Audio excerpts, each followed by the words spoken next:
Hey brewers, today we're checking out the 220 volt Brewzilla Gen 4 system. Last week we did the 110 volt.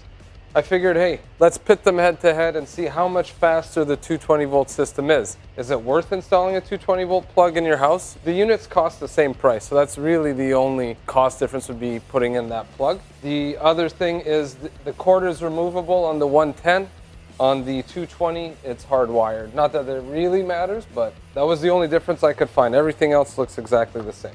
The mash water is sitting around the same temperature. We got 81.3 on the 110 volt and just a little bit less, 80.4 Fahrenheit on the 220 volt. Now the neat thing is I have them both connected to my Wrapped account. So I'm gonna start them both on the same profile that I had set up. So you just hit play. So my 110 volt, which profile do I want? 150 Fahrenheit mash, 60-minute boil is what I called it. And, oh, let's call this,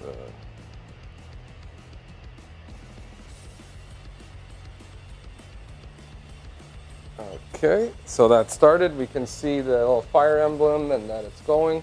I'm gonna start my pump. And then I'll just do the same thing on the 220 volt.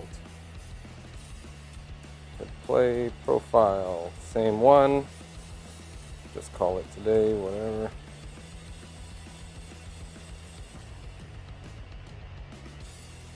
And there you go, it says profile session has started. And there you go, that one's fired up as well. And I'm just gonna hit the, start the pump on that. Okay, so it's gonna go up to 150. We're just gonna walk away and see how much faster the 220 volt heats up than the 110 volt. Does this look like beer to you?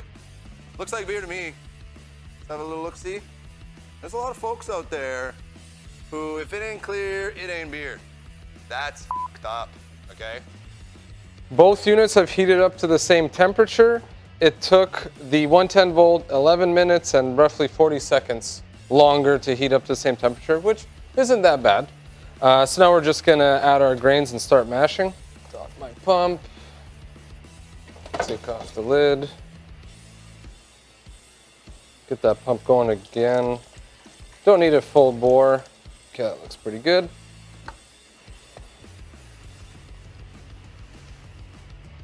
I like adding about a third of my grains at a time. Find there's less chance for dough balls to form if you do that.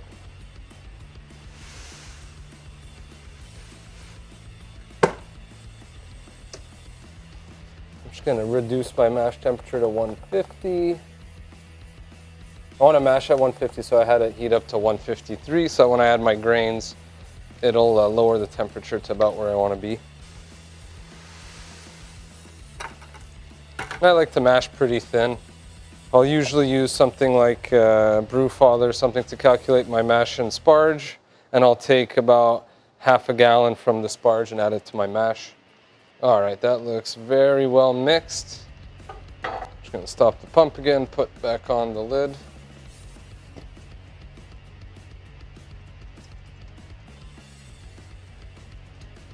Then we'll start the pump again.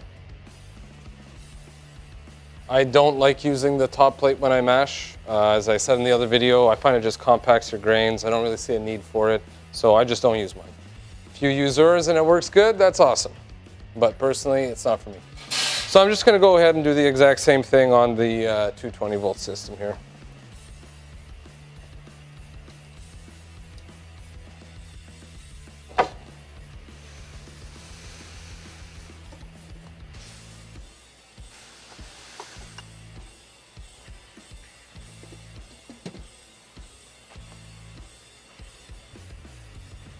So we have the grains added to both units. We're gonna let them mash for an hour and we'll be right back.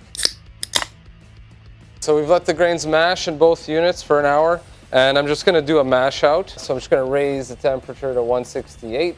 You don't have to do this. If you wanted to, you could start sparging and getting to a boil. But it's easy enough to do. There we go, 168. It's heating up. Do 168 over here. 168, that's heating up. So I'll let it get to a mash out and then we'll come back for the sparge. I got our sparge water heating up in one of the older Brewzilla 3.1.1. I've done a lot of brews on this. They're great. If you have one, it's not much of a reason to upgrade to the new version. But I'll tell you what, I don't miss getting down on my hands and knees to change the temperatures and stuff like that. One nice feature of these new ones. So anyway, we'll let it get up to 168 Fahrenheit and then we'll be right back. So we got to our 168 here. The 110 volt actually went to 169.6 for whatever reason. But we're gonna sparge now. So I'm gonna turn off the pump. We're gonna lift up the grain basket and start the sparge. So I like to bring it to the first level of feet, let most of it drain, and then lift it all the way out. Just easier on the old back. So same thing on this one, turn off the pump.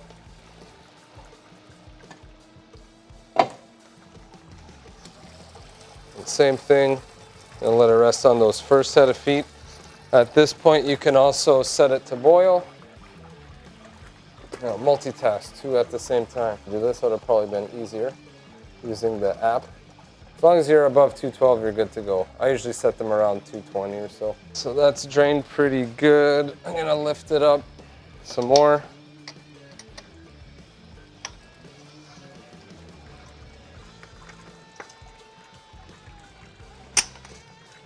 Same thing with this guy.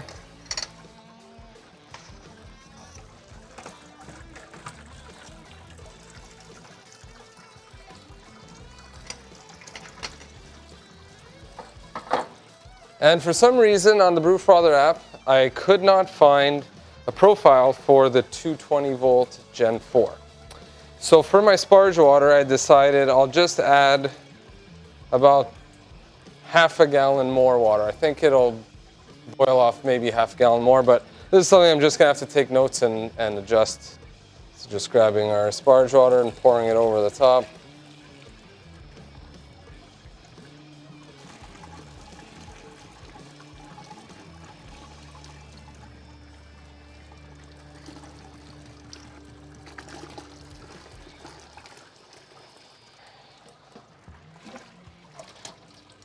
And same thing on this guy here, except I'm gonna add about a half a gallon more.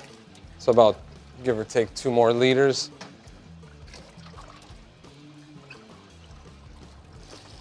It's only an extra 900 watts or so, so I think half a gallon is gonna be about right, but I guess we'll find out at the end of the boil.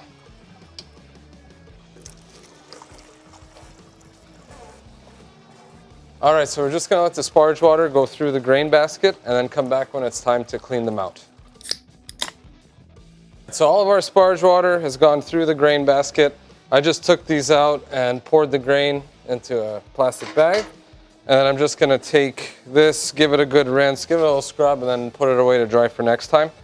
That's pretty much it. We're just gonna wait till we get to a boil here, which should be in about 10 minutes or so. So we'll be right back. So the 110 volt is at a boil. It took 15 minutes and 16 seconds longer to get to a boil than the 220 volt. One thing that was weird, when this one was boiling, it said 211. It just changed to 212 now. It's been boiling for 15 minutes, so that was odd. And now this one was saying 211, and it's definitely boiling, and I checked with the thermometer. Not a big deal. I just thought that was kind of curious. Not sure what's causing that. So anyway, we are going to start a 60-minute timer and add in our bittering addition. This is a cold IPA we're brewing today. It's a recipe I've brewed for the 3rd time now. I'm pretty happy with it. It's for 5.5 gallon batch, 10 pounds of just domestic 2-row, 2 pounds of flaked corn, and then I'm playing around with the hops. So today it's probably going to be Simcoe, Mosaic, Galaxy, or Mosaic Citra. I'm not sure yet. I have 60 minutes to decide because the next hop addition is just going to be the Whirlpool. I like to leave the recirculation arm during the boil for it to get sanitized. I use the pump to transfer the fermenter. To me, it's a lot easier using this than trying to use the spigot. You'd have to have this thing raised up real high. Plus, it doesn't seem very sanitary. That's it. We'll be back at the end of the boil to chill and do our Whirlpool. So let's go choose some hops for our flame out. It's the nice thing about shooting these videos in the homebrew shop. We can just kind of make these choices on the fly.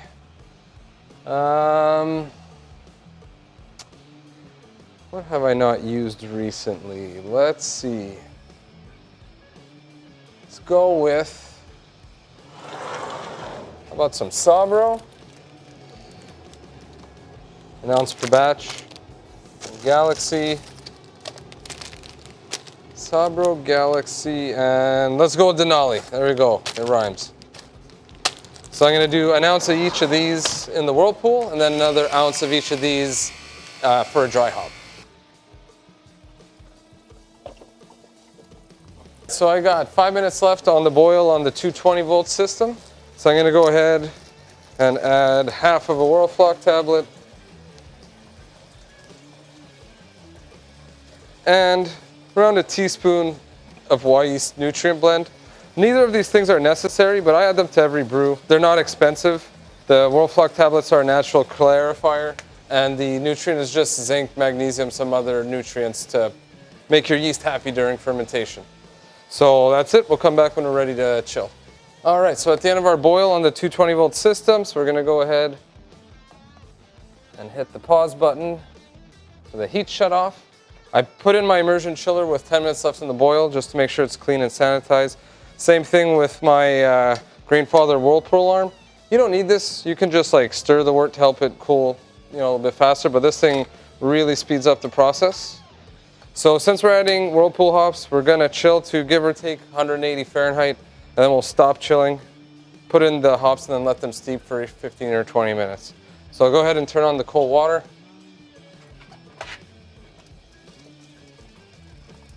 All right, I'm gonna turn on the pump as well. This shouldn't take too long.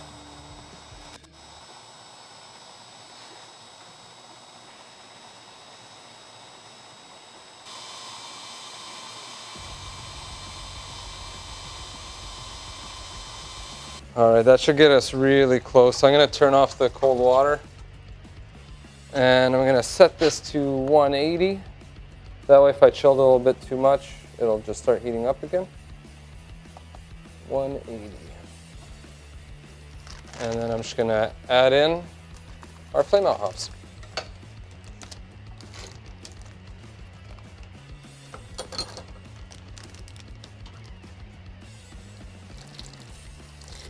Denali, I haven't used this in a while. I remember liking it. Smells good. We're gonna let that steep for about 15 minutes and we'll come right back. So at the end of the boil on the 110 volt system, so just hit that play pause, turn off the heat, turn on the cold water into the chiller. All right, everything looks good. And I'll just do the same thing, get it down to that 180, and also turn on the pump.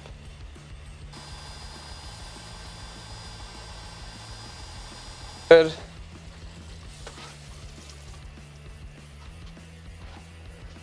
Same thing, I might as well just set it to 180. All right, and turn it back on. Same thing, add the 3 flame out hops.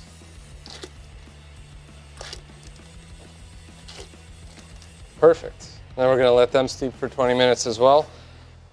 Now having this one take 15 minutes longer to get to a boil actually worked out really well because I was able to Whirlpool on here, chill, and now it's the exact time that I should be finishing my Whirlpool hops and chilling down and going into the fermenter. So I'm just gonna move everything over to the 220 volt system now.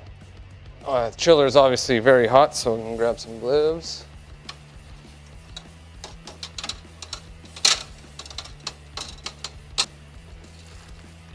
Our pump is still going. I turned off the heating element, so I'll just turn back on the cold water. And then we'll just chill down to about 65, 64 Fahrenheit, somewhere around there.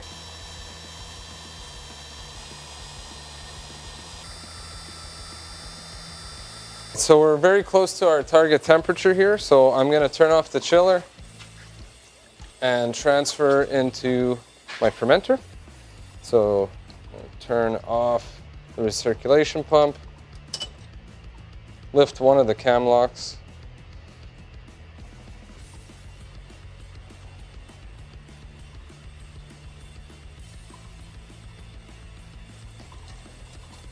clamp the arm back on real good, and then just start the pump again.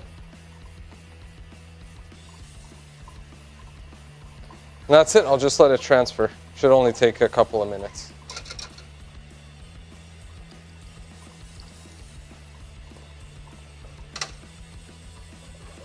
All right, before I forget, I'm just gonna collect a little sample to check the gravity with my refractometer here. All right, we are at right about 1060. Perfect, that's where we want it to be. Okay, so now we'll go ahead and continue chilling the 110-volt system. Make sure my burner's off, make sure my pump is going, turn on the cold water.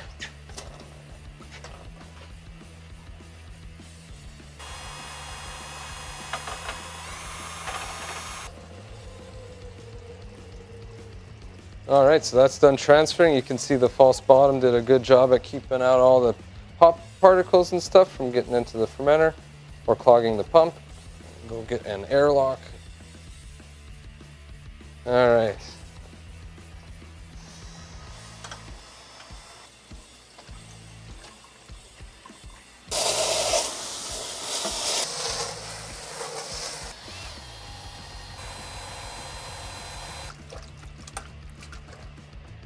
Almost there, home stretch.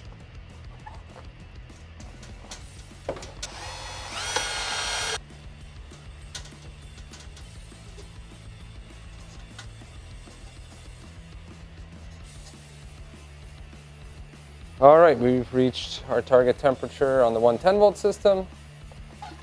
So I'm gonna turn off the pump. And get this one transferred over.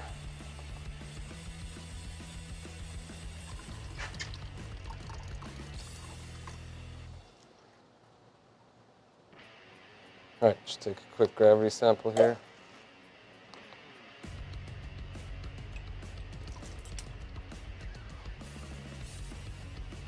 And this one is at 1062. Interesting, it's a couple gravity points higher. All right, so that's done transferring. Turn off the pump. Put on our airlock. We're ready to pitch the yeast and put it in our firm chamber. Oh, that's interesting. So I got about, give or take, 2 liters less wort in here, which would account for why the gravity is a little bit higher. So it turns out that I don't think you need to add any more extra sparge water or mash water to the 220-volt system. I thought it might boil off a little bit harder, but it totally didn't. So anyway, it's good to know. So I'll grab our yeast and sprinkle it in.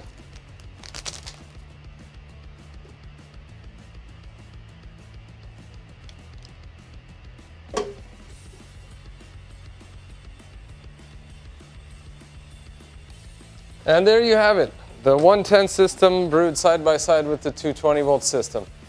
Now, we saved around 27 minutes total time heating up to mash temperature and then going from mash temperature to a boil. It's not that much time, but depending how much you brew, that's almost 30 minutes every single time you brew. Would I spend the money to put in a 220-volt plug just to get that system? I'm not sure. If you could get it done for about 200 bucks, maybe, but I'll leave that up to you. The units cost the exact same amount. So whether you're buying the 110 or the 220, you're paying the same money. So if you have any questions, please leave them down in the comments below. I try to answer all the questions you guys send my way.